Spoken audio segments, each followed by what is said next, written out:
Untuk itu kami persilakan kepada Dr. Sodiko Rifki membawakan atau mempresentasikan dengan judul kronik coronary syndrome, indikasi dan strategi dalam hal revaskularisasi. Dipersilakan Dr. Rifki. Ya, selamat pagi. Assalamualaikum warahmatullahi wabarakatuh. Salam sejahtera buat kita sekalian. Slide saya bisa kelihatan, Dr. Sukri? Jelas, tinggal di slideshow. Suara saya jelas ya, oke. Suara bagus di slideshow.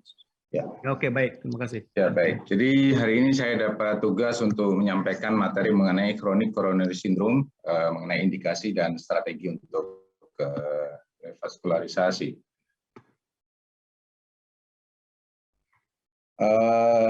Terminologi ini sebenarnya relatif baru, ya. Dulu sering disebut secara sederhana dengan stable angina pectoris ataupun stable ischemic heart disease. Terminologi ini sedikit lebih komplit sebetulnya, ya, lebih komplit, yaitu sebetulnya ini lebih sederhana karena membedakan antara acute coronary syndrome dengan yang tidak acute, yang disebut sebagai chronic coronary syndrome. Dan ini mendefinisikan bahwa coronary artery disease adalah suatu chronic progressive disease yang dapat dipengaruhi, distabilisasi maupun diperbaiki dengan lifestyle modification, farmakoterapi, dan revaskularisasi koroner. Kalau kita lihat di sini atherosclerotic timeline, ya, di sini kita lihat bahwa proses atherosclerosis itu panjang dari waktu sangat muda, kemudian pada titik tertentu plak yang terbentuk ini sejak mungkin dekade ketiga dan seterusnya, itu pada titik tertentu dia rupture menjadi acute coronary syndrome, ya. Kemudian ini setelah stabil bisa kemudian menjadi stabil kembali, ya. Nah, kita lihat kalau sampai ada significant coronary artery disease sampai sebelum timbulnya rupture plaque, ini secara arbitrer kita sebut sebagai chronic coronary syndrome, ya. Nah, ini yang membedakan dengan acute coronary syndrome. Jadi di luar acute itu sebenarnya chronic coronary syndrome. Nah, ini ada suatu slide yang bagus dari ASA guideline, ya. Ini menunjukkan 3 perjalanan pasien dengan chronic coronary syndrome. Yang paling bawah yang hijau itu adalah pasien dengan faktor risiko yang sedikit atau terkontrol dengan baik, ya. Kita lihat perjalanannya tuh landai, sehingga kalau misalnya dilakukan revaskularisasi dia nggak balik-balik lagi, ya, nggak balik ke rumah sakit, nggak direvaskularisasi lagi. Ini yang merah ini adalah yang faktor risikonya jelek banyak, ya, misalnya diabetes, hipertensi, obesitas, merokok dan sebagainya, atau juga yang seperti tadi, apalagi dengan pengendalian yang buruk, ya. Jadi ini pasien bolak-balik kena acute coronary syndrome, mungkin juga bolak-balik dipasang stent ataupun bahkan sampai di bypass. Sedangkan yang biru ini adalah yang tengah-tengahnya, ya. Kalau faktor risikonya sedang-sedang juga dikontrol dengan cukup baik, ya. Jadi kita lihat bahwa CCS ini sangat dipengaruhi dengan pengendalian faktor risiko. Nah, di dalam CCS ini ada 6 skenario klinis, ya, tidak seperti yang dulu hanya satu stable angina pectoris. Ini ada satu pasien dengan suspected coronary artery disease yang stable angina, ini termasuk yang tadi, ya. Kemudian juga yang dengan dyspnea, ya. Kemudian pasien dengan new onset heart failure ataupun left ventricular dysfunction, misalnya dengan ejection fraction yang rendah yang diduga karena coronary artery disease, ya, misalnya ejection fraction-nya di bawah 35%, sorry. Kemudian asymptomatic dan symptomatic patients yang setelah stabil, ya, misalnya habis ACS tadi, ya, seperti pasien yang dibicarakan pertama, sudah stabil tapi dia belum sampai 1 tahun, ya, ataupun pasien setelah dilakukan PCI kurang dari 1 tahun, ini juga masuk di situ. Kemudian pasien yang asimptomatik maupun simptomatik, ya, pada pasien yang lebih dari 1 tahun setelah ACS maupun revaskularisasi. Kemudian pasien dengan angina yang suspected karena vasospastik atau microvascular disease, ya, misalnya salah satu di sini adalah angina karena spasm, ya. Kemudian asymptomatic subject, di mana CAD-nya terdeteksi pada waktu screening, ya. Ini juga masuk di dalam CCS. Bagaimana kita memanage pasien dengan ACS tersebut, ya? Apakah medical atau revaskularisasi? Nah, sebetulnya medical terapi itu merupakan kunci dalam terapi pada pasien dengan chronic coronary syndrome, ya, karena dia dapat mengurangi simptom, yaitu dengan anti-iskemik seperti nitrat, beta blocker maupun kalsium antagonis, kemudian menghambat progresivitas dari aterosklerosis, ya, yaitu dengan menggunakan statin maupun lipid lowering drug yang lain yang membantu statin menurunkan kolesterol, juga dengan penggunaan RA system blockers, ya, seperti ACE inhibitor, ya. Kemudian mencegah atherothrombotic events, yaitu dengan antiplatelet, ya, baik aspirin, clopidogrel, ticagrelor, prasugrel, dan sebagainya, ya. Kemudian, namun begitu bahwa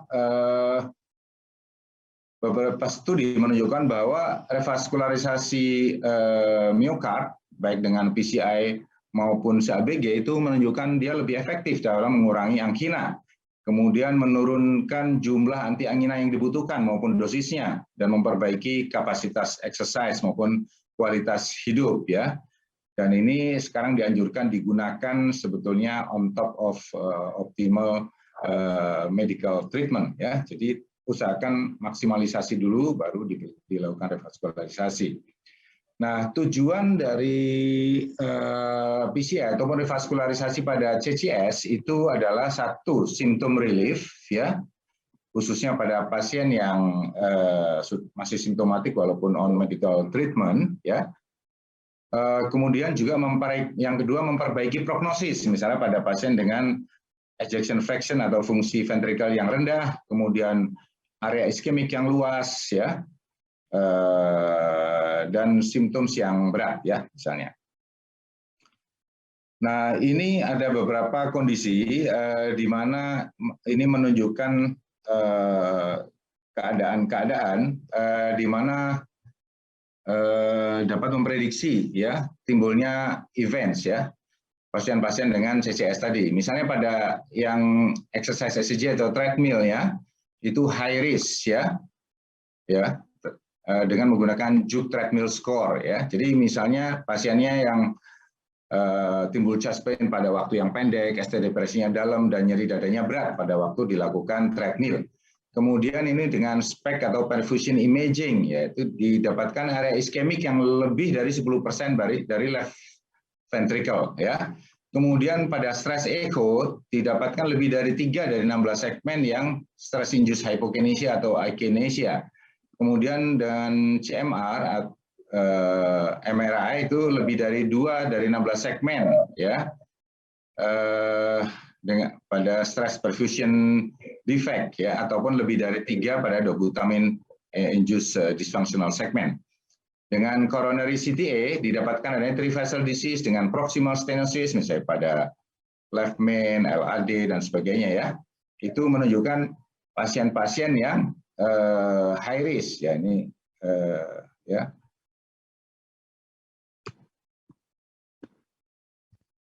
Nah, ini Juke treadmill score, ya, untuk pengetahuan saja bahwa ini ditentukan oleh waktu pada waktu treadmill, ya, makin pendek makin jelek, ST segmen deviasi makin dalam makin jelek, dan nyeri dada makin berat makin jelek, ya.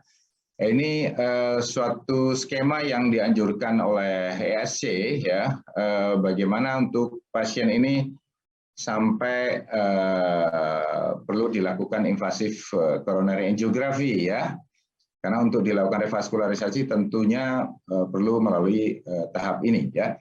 Itu pasien yang masih ongoing chest pain meskipun dengan optimal drug therapy, ya, misalnya, ya. Kemudian kalau misalnya dari dan seperti tadi yang saya sebutkan, kemudian pasien ini juga kalau misalnya dari hasil kateterisasinya ada stenosis lebih dari 90%, maka langsung direvaskularisasi. Kalau tanggung, ya, misalnya 60–90%, sekarang dianjurkan dilakukan functional assessment dengan salah satunya misalnya FFR, ya, fractional flow reserve. Jadi kira-kira itu kalau berapa kemampuan pembuluh darah ini untuk mengatasi kekurangan aliran oksigen. Dalam keadaan normal dia kemampuan reserve-nya itu 100%. Nah, keadaan yang jelek itu sampai kalau kurang dari 80% atau 0,8 ya. Itu dianggap functional flow reserve-nya jelek. Nah ini tadi seperti saya sebutkan ya indikasi untuk revaskularisasi pada stable angina atau pada CCS tadi ya. Misalnya kalau dari hasil kateterisasinya ada left main yaitu pangkal sebelah kiri ya sekali koronernya itu lebih dari 50%. Kemudian proximal left anterior descending ini juga yang kiri ya kiri depan yang memberikan kemampuan pompa pada jantung itu juga stenosis lebih dari 50%. Kemudian 2 or 3 vessel disease ya yang lebih dari 50% dengan LV function yang menurun ya ejection fraction-nya itu kurang dari 35% ya kurang atau sama dengan 35% itu juga termasuk memperbaiki prognosis. Kemudian large area of ischemia ya tadi ya misalnya lebih dari 10% dari LV ataupun abnormal pada invasif FFR tadi ya pada stenosis yang tanggung tadi ya. Kemudian ada satu penyakit jantung koroner satu-satu yang masih ada ya lebih dari 50%. Itu juga tindakan revaskularisasi tujuannya adalah untuk prognosis. Sedangkan yang lainnya untuk simptom seperti tadi itu pasien meskipun sudah optimal medical treatment dengan obat-obatan tadi masih nyeri dada ya. Jadi tujuannya 2 tadi, symptoms dan prognosis ya. Nah ini misalnya ini pasien dengan symptoms, kalau ada symptoms kemudian dilihat apakah ada documented ischemia apa tidak ya. Nah memang ini yang kalau di ESC atau di Eropa dianjurkan pakainya itu scanning ya. Misalnya dengan nuklir ya kita bisa lihat di sini. Cuma memang di tempat kita tentunya ini terbatas ya, untuk diaplikasikan ya. Di sini kalau ada documented ischemia dilihat multivessel disease atau tidak. Kalau multivessel disease maka yang dilakukan pelebaran ada yang FFR-nya kurang dari 0,8. Kalau yang tidak multivessel disease tentunya itu berasal dari situ sehingga bisa langsung dipertimbangkan untuk revaskularisasi. Sedangkan kalau yang tidak documented ischemia dilihat kalau diameter stenosis 90% dibuka saja atau FFR kurang dari 0,8 ataupun ya ejection fraction-nya kurang dari 35 ya dianjurkan tetap dibuka supaya ini kemungkinan besar akan memperbaiki ejection fraction-nya. Ya, kalau tidak ada angina juga dilihat lagi ini ada ischemic areanya apa Kak? Kalau lebih dari 10% tetap dianjurkan lakukan revaskularisasi, sedangkan kalau ini baik ya, tetapi ada stenosis 90% atau FFR kurang dari 0,8 ataupun ejection fraction kurang dari 35 yang diduga karena CAD dianjurkan untuk dilakukan revaskularisasi. Nah ini jangan lupa bahwa selalu dokter memberikan inform consent kepada pasien dan keluarga sehingga pasien mengerti kemudian shared decision making, jadi membuat keputusan bersama berdasarkan pertimbangan medis dari dokter maupun hal-hal lain dari sisi pasien. Nah, di sini kita mencapai kesepakatan sehingga apapun yang dilakukan adalah sesuatu yang benar-benar terbaik buat pasien. Nah, ini adalah suatu contoh randomized trial, tapi saya kira ini tidak saya bahas ya terlalu. Ini revaskularization strategi pada CCS tadi ya. Ini ada satu meta-analisis dari Stephen Windecker yang menunjukkan incremental reduction kematian dan infark miokard dengan revaskularisasi versus medical therapy hanya didapatkan pada pasien chronic coronary syndrome kalau dilakukan dengan CABG ataupun kalau PCI dengan new generation drug-eluting stent ya, kalau penelitian dia mendapatkan seperti itu. Sedangkan yang lain tidak begitu bermakna, baik balon saja, bare metal stent ataupun early death ya. Kemudian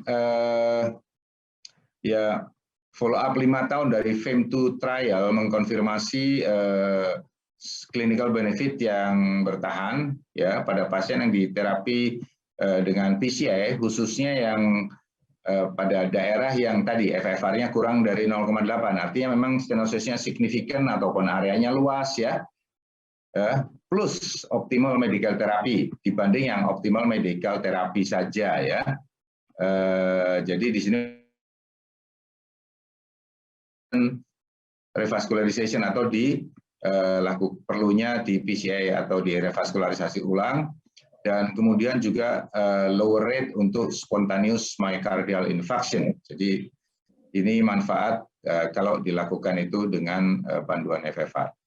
Nah ini pada pasien tadi ya, misalnya rekomendasi yang dianjurkan tadi ya, kalau ada FFR tadi kita udah bahas, kemudian ini pada pasien dengan left main atau multivessel disease direkomendasikan menggunakan syntax score ya, dihitung untuk menilai kompleksitas anatomi dari coronary disease maupun long term risk untuk mortality dan morbidity setelah PCI ya.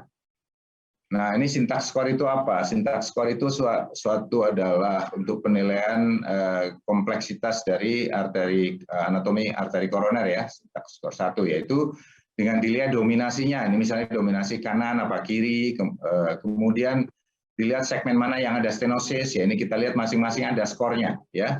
Kita lihat angka-angkanya ini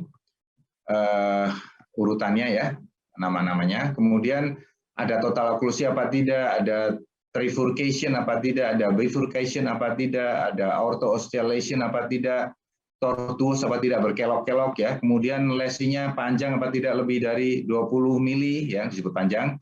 Ada pengapuran yang berat apa enggak, ada trombus apa tidak, diffuse disease apa tidak ya. Itu beberapa kriteria yang dilakukan untuk menilai syntax score. Makin kompleks biasanya dianjurkan untuk dilakukan tindakan yang lebih invasif ya, misalnya CABG. Ya, ini penilaiannya kalau syntax score kurang dari 22 itu rendah atau kurang kompleks. Kalau lebih dari 33 itu syntax score tinggi atau sangat kompleks. Nah, di antaranya adalah tengah-tengah ya, skornya 22, 23 sampai 32 ini untuk pengetahuan saja. Kemudian clinical syntax score 2 itu yang menggabungkan antara anatomical syntax score dengan 7 clinical variable seperti usia, seks, creatinine clearance, left ventricle ejection fraction, peripheral artery disease, chronic obstructive pulmonary disease maupun ya unprotected left main ya.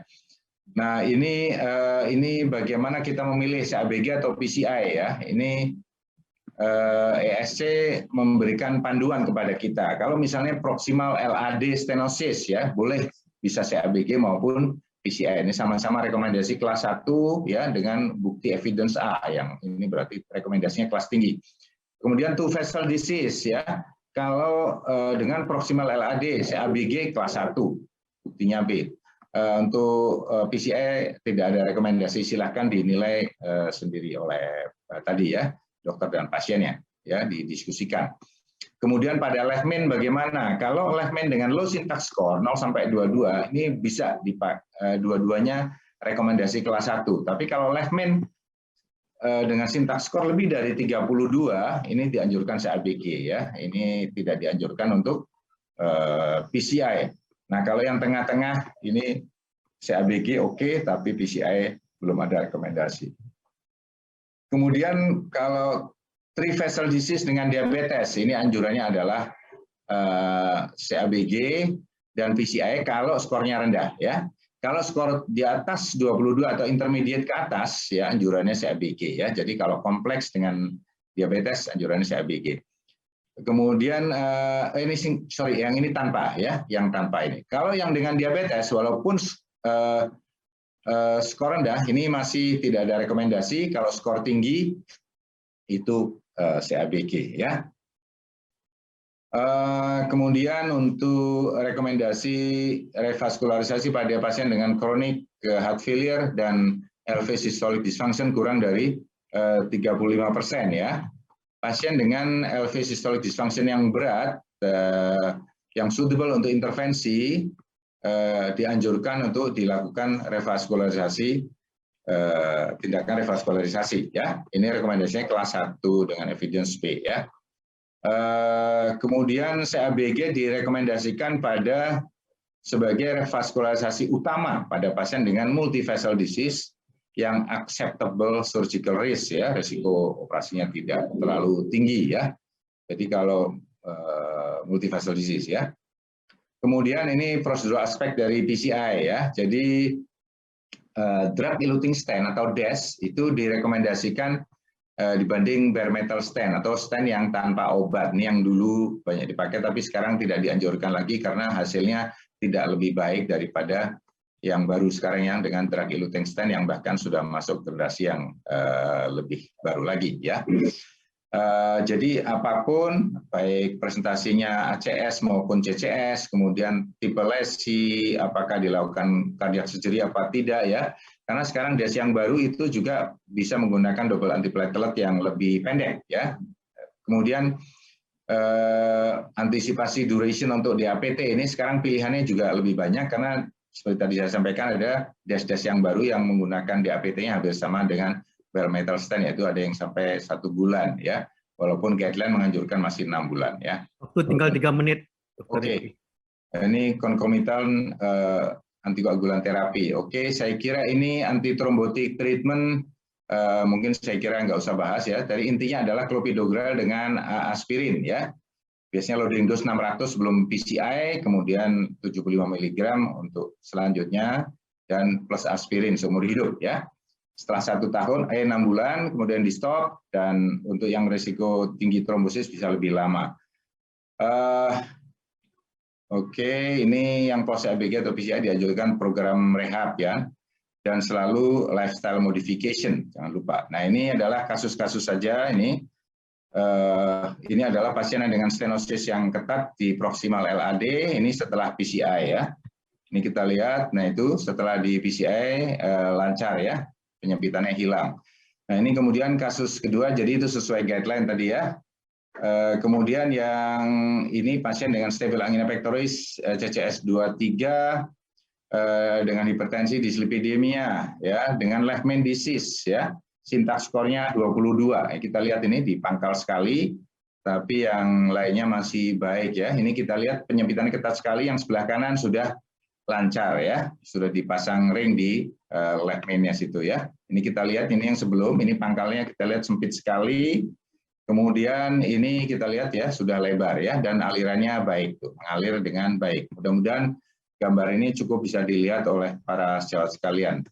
Kemudian case ketiga, ini multivessel disease staging PCI, ini non diabetik dengan stable angina pectoris CCS 23 ya. Trivessel disease dengan CTO, syntax score-nya tinggi sekali. Sebetulnya ini sudah kita anjurkan CABG berkali-kali, tapi pasiennya tetap menolak, tapi chest pain terus, akhirnya terpaksa kita kerjakan secara bertahap. Kita atasi dulu yang kanan, yang CTO ini kiri sebelum dan kanan sesudah. Kita lihat beda sekali ya. Ini tahun 2016 ya, ini bagus. Kemudian setelah ini pasien tenang ya, rupanya bagus, jarang muncul. Tahun 2018 datang lagi chest pain lagi, ini yang sebelah circumflexnya ketat ya, kita pasang ring lagi ya. Nah ini hasilnya bagus ya, kita lihat ini yang kiri sebelum, kanan sesudah. Jadi 2 tahun kemudian ya, ini setahun kemudian yang CTO-nya lagi di LAD kita pasang lagi. Jadi double CTO ya, kita pasang, ini hasilnya baik ya. Kemudian kita evaluasi lagi tahun 2021, ternyata alhamdulillah tiga-tiganya masih baik. Jadi sekarang dengan stent generasi baru sekarang, kalau tindakan revaskularisasi dengan stent ini kita lakukan dengan sesuai guideline dengan baik, itu ternyata ini hasilnya juga baik, dan ini pasiennya asimptomatik ya. Ini kasus ketiga yang dengan FFR ya. Ini pasien RCA, penyempitannya diffuse di LAD, kemudian di tengah ada lagi, di distal ada lagi ya. Kita lihat FFR-nya, kalau yang di tengah ini 0,87, jadi masih baik. Tapi begitu yang di distal 0,76, jadi ini signifikan. Kemudian kita pilih mana yang akan kita lakukan, kemudian kita putuskan distal saja. Kita mid distal kita pasang ya. Kita lihat yang kanan sudah baik itu. Kemudian FFR-nya turun secara signifikan ya, ini 0,95. Jadi itu iskemiknya hilang ya. Jadi take home message-nya adalah bahwa symptomatic chronic coronary syndrome, pasien dengan symptomatic chronic coronary syndrome pada optimal medical therapy dan pasien dengan large area myocardial ischemia ataupun low ejection fraction akan mendapat benefit dari revaskularisasi koroner. Pilihan untuk revaskularisasi baik PCI ataupun CABG tergantung dari anatomical complexity maupun risiko untuk revaskularisasi masing-masing ya. Jadi tadi biasanya makin kompleks dianjurkan CABG lebih baik karena CABG bisa lebih komplit. Tetapi dalam keadaan pasien menolak itu kita masih bisa mencoba mencarikan solusi ya. Kemudian jangan lupa share decision making antara klinisi atau dokter dengan pasien ataupun keluarganya. Dan ini sangat direkomendasikan untuk memilih best treatment option yang sesuai dengan kondisi masing-masing pasien. Dan jangan lupa walaupun sudah dilakukan revaskularisasi tetap harus mempertahankan healthy lifestyle dan minum obat sesuai rekomendasi guideline atau sesuai yang diberikan dokter setelah PCI maupun CABG. Ya, dan ini penting untuk mencegah terjadinya cardiovascular event di masa depan. Terima kasih. Assalamualaikum warahmatullahi wabarakatuh.